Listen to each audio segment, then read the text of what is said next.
Hello guys, today we are here to discuss about the indigo problems in Indian history. ये इतिहास शुरू होता है 1859 में।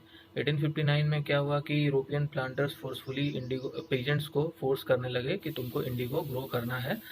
बट इंडिगो पीजेंट्स के पास बहुत सारे ऑप्शंस थे, जैसे राइस ग्रो करके ज़्यादा पैसा वो कमा सकते थे, पर फोर्सफुली कहा जाता था कि तुमको इंडिगो प्लांट करना है। यूरोपियन प्लांटर्स ये फोर्सफुली करवाते थे, कुछ जाली दस्तावेज एग्रीमेंट करवा के, है ना।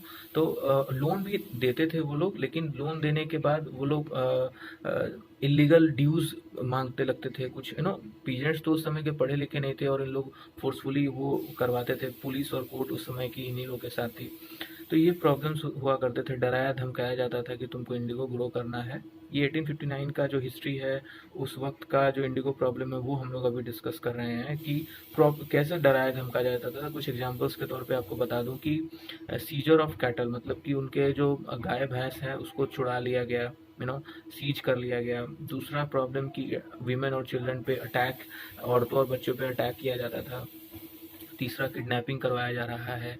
और काफ़ी इस तरह की प्रॉब्लम्स होती थी, किसी का ज़मीन हड़प लेना। तो इस तरह की प्रॉब्लम्स होती थी कि इस तरीके से डराया जाता था पीजेंट्स को कि आप इंडिगो ग्रो करो। बट पीजेंट्स का गुस्सा भड़का 1859 में।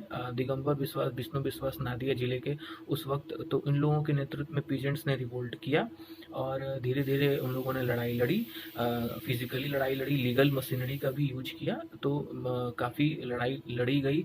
तो धीरे धीरे क्या हुआ कि बंगाल के जो इंटेलेक्चुअल्स लोग थे उन लोगों ने भी सपोर्ट किया इनका, पीजेंट्स का, कि जैसे न्यूज़पेपर में कैंपेन निकाल के, मास मीटिंग, अवेयरनेस फैला के, मास मीटिंग करवा के ना। तो उन लोगों ने भी सपोर्ट किया। तो धीरे धीरे गवर्नमेंट ने एक इंडिगो कमीशन बैठाया और इंडिगो कमीशन ने ये फैसला सुनाया कि जो भी आप इंडिगो प्लांटर्स को ना आप कंपेल नहीं कर सकते हो कि आप इंडिगो, सॉरी, यूरोपियन प्लांटर्स जो थे वो पीजेंट्स को कंपेल नहीं कर सकते हैं, ज़बरदस्ती नहीं कह सकते हैं कि तुमको इंडिगो प्लांट करना ही है। तो ये ज़बरदस्ती नहीं कह सकता था, वैसा उस कमीशन ने कहा। तो इस वजह से, इस तरीके से जो है वो रिवोल्ट जीता गया, पीजेंट्स की जीत हुई।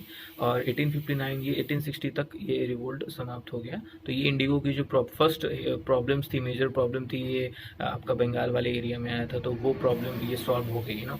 तो अब करीब 55 साल के बाद ये इतिहास फिर से दोहराया जाता है। प्रॉब्लम अब होने लगी है बिहार के चंपारण में। बिहार के चंपारण में ये प्रॉब्लम जो हुई है, वो इंडिगो की जो प्रॉब्लम हुई है वो इस तरीके से हुई कि वहाँ पे भी यूरोपियन प्लांटर्स फोर्सफुली पीजेंट्स को कहते थे कि आप इंडिगो को ग्रो करो।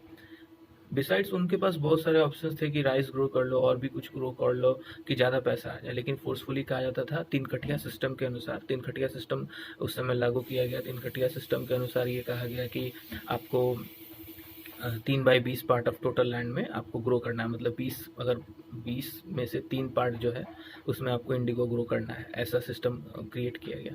तो ये एक्चुअली आप किसी को बोल रहे हो कोई क्रॉप को ग्रो करने के लिए, और वो उस पर उस जो क्रॉप वो ग्रो किया, तो वो अपने मन मर्जी से अपने पैसे दाम लगा के बेच भी नहीं सकता है।